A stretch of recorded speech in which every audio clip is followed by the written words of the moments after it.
Hello बेटा लोग, क्या हाल चाल है। आज मैं आपके लिए क्वेश्चन लेके आया हूँ। एक ऐसा क्वेश्चन लेके आया हूँ जो आपका CA foundation 11th even general के जो कंसेप्ट है उससे रिलेटेड ये क्वेश्चन है। छोटा सा क्वेश्चन है बट बहुत ही इंपॉर्टेंट क्वेश्चन है। तो प्लीज देखते हैं क्या है।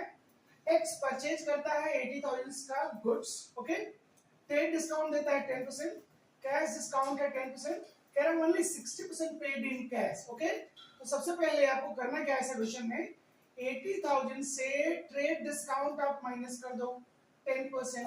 तो 10% माइनस कर दोगे 8,000, तो बचा कितना हमारा दोस्तों 72,000। कितना बच गया 72।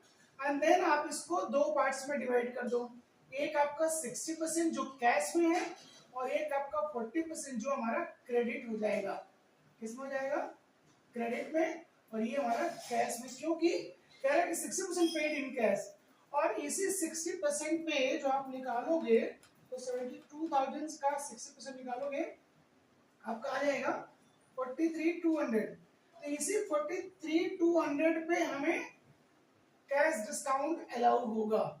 इसी 43,200 पे हमारा कैश डिस्काउंट अलाउ हो जाएगा। तो इसका 10% आप निकाल लो तो ये आ जाएगा 4320। तो ये हमारा डिस्काउंट हो गया। कौन सा वाला, कैश वाला। इधर आपका 40% हो जाएगा तो इधर आपका 40% निकाल लीजिए। तो ये हो जाएगा हमारा 28,800। क्लियर हो गया। करना क्या आपको, सबसे पहले 80 में से ट्रेड डिस्काउंट को माइनस कर देना है 10%। तो आ गया हमारा कितना 72। अब इस 72 को दो पार्ट्स में डिवाइड कर लो। सबसे पहले एक आपका 60% कैश वाला, तो 60% कैश वाला डाल दिया। तो ये हमारा आ गया 43,200। इसी 43,200 पे हमारा कैश डिस्काउंट मिलेगा। कैश डिस्काउंट इसी पे मिलेगा और वो कितने परसेंट का आपका है, 10% का। तो इसका 10% निकाल लिया तो 4320 हो गया, ओके। और हमें 40% क्रेडिट में जाना है तो ये हमारा इसका 40% आ गया 28,800। आप एंट्री आप पास कर दो, वेरी इजी। तो परचेज क्या करोगे आप, परचेज अकाउंट डेबिट करोगे, यहाँ पे 72,000 रखोगे, ओके। एंड टू क्रेडिटर जो उधार वाला है दोस्तों, कितना वही 28,800। एंड टू डिस्काउंट हमको रिसीव हो जाएगा। टू डिस्काउंट रिसीव कितना 4320 हमारा डिस्काउंट।